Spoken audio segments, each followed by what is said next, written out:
And you are? Julia Dare Cole. I'm the education curator from the Washington Park Zoo. Julia, what do you have there? I have a baby alligator here. He's still under a year old. Unbelievable. I think it's cute. It's cute unless it latches onto your finger. Then it's not so cute. Tell us that story that you were telling us before we came on air. A few weeks ago, I was on here talking to Rick, and I wasn't paying attention to what I was doing. The baby gator latched onto my finger, and he was stuck on for about 10 minutes. Did you scream? Wait, how do you get it off? I mean, do you beat it on top of the... No, I just kind of waited till he let go. You pretty much wait till he finishes. You ever hear that one about the dog? No. Well, like if it's a pit bull and it's on your leg, it's best to just let him continue till he finishes. All right, Mark the time. I'm sorry. But anyway, so yeah, and she said you really can't, you don't want to pull your finger away. Because, I would imagine not. It probably rips it. Well, it'll hurt your finger, and it'll hurt his little teeth, too. And you don't want to enter his little teeth. His little teeth. Yeah. His little teeth because compared to my finger. Yeah, that's the first thing on my mind. Yeah, I say, sorry, pal. Do they have like No, they don't have an alligator dentist, but anyway. Do you have a name for it? This is Marty. I know you have an animal petting area. Will they be able to? Will some adults or children be able to come up and see these baby alligators and maybe interact with them also? We are going to have out a lot of the education animals that we only use in programming, so they're not on exhibit normally in the zoo, like our skunk, possum. We're going to have a kinkajou out, and all these all these different animals that the zookeepers are going to be walking around with. And it's not going to be like a normal day at the zoo where you'll see a zookeeper kind of run past you because they're real busy. They're scheduled to be there or there's out animals to talk to people. They're going to have animals out. It's a great time to come and ask questions and have the photo opportunities with the animals. Cool. That sounds great. Food. Yep. Yeah. There's and we have a buffet and a cash bar. So you and I can get all liquored up and go wrestle with the skunk. That's right. Yeah. There you go. That's. I think my skunk might win. I bet he or she will. Oh man. So I'm seeing on here it's going to start at 5:30. Yes. This again is next Saturday. How can they get tickets? You buy in advance? Can you buy at the door? You can buy not at the door. We have to have all the ticket sales in advance. Like I said, the 21st, the last day, we'll have tickets on sale. You can buy them at an admission window, or you can call us at 219-873-1510 and purchase them by phone.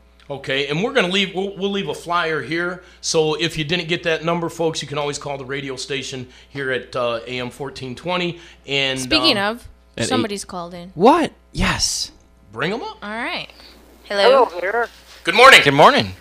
It's Jack. Hey, Jack. How are you? Hey, man. I'm good. I have a zoo question. Oh, zoo. There we go. I'll do my best. Okay. What are you gonna do with all the monkeys when you're working on Monkey Island? We have cages and off-exhibit areas where we put them. Okay, so we don't have to be away from our monkeys too long. No, they'll be off-exhibit.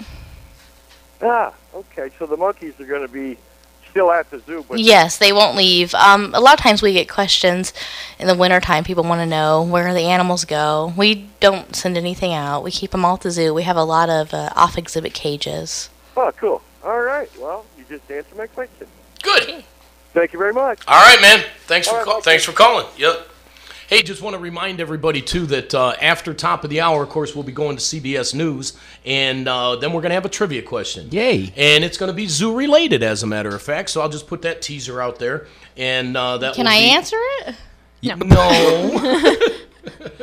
And that's going to be, again, for a J&J's Pizza, courtesy of J&J's Pizza. And we thank Amy and her whole crew over there at the new location at 1608 East Michigan Boulevard for donating a couple of these coupons for us. So are you guys you usually have a whole line of events because Jeff does our public education with the fire department. And he comes out there for, what day is that typically that you go out there for? Is it like a firefighter appreciation day or is that? Yeah. And then you have the what is that? The Halloween one. Boo at the zoo. Boo at the zoo. Boo at the zoo. Yes. And then I did that. That was fun. Zooltide is in the Christmas time. I don't believe Zooltide is put on any longer. I'm not sure if it will be this Right. year or not. Okay. It was not last year. Okay. No, and I didn't do anything with that. But like you say, Boo at the Zoo, as well as the Firefighters Day, which it is for firefighters. You show a badge or an ID, and you can get into the zoo for free. And then what I do is I'll take a fire truck out there and some public education material and so on,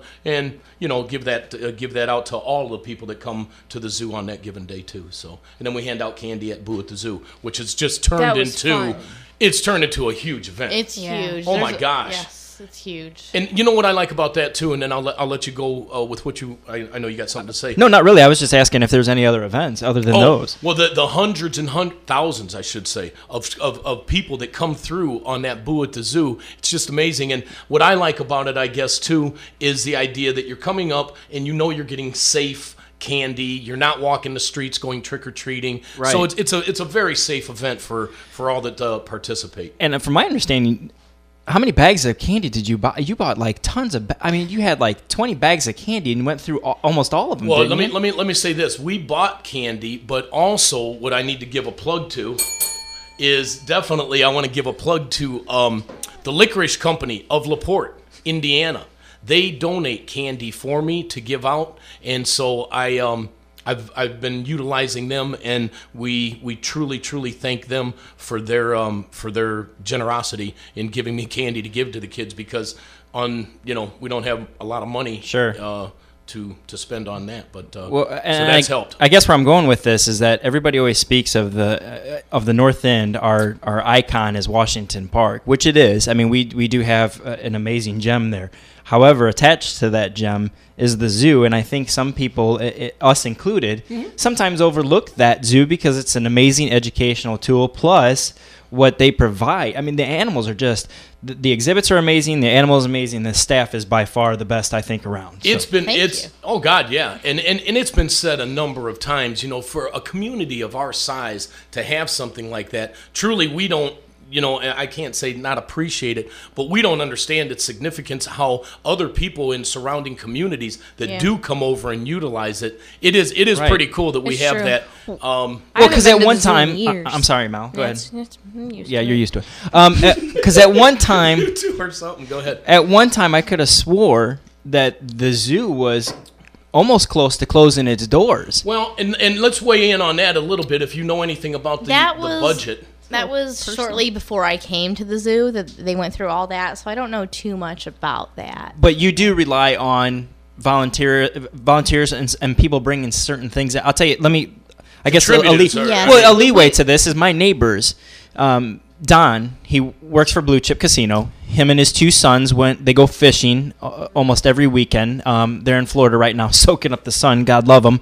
But they bring fish, certain fish only, down to you to give to the bears, correct? Yes, they give us some fish for the bears. A lot of the people that fish right off the lake will do that, and when they have the fishing tournaments, they'll donate fish. Oh, that's great. A big thing is our local grocery stores. Owls. Easy. Really. They donate a lot for us. Most of our produce is donated. We very seldom have to buy produce, and that's really important to the zoo. Even when the field trips come in from the schools, they'll bring a lot of produce, and we go through several pounds of produce a day. Our bears each get about 15 pounds of produce a day. Man. Just the bears. Night. You can imagine the amount of produce we go through. That's one of the big things we need donations for. That's how much Johnny Rush eats in a day.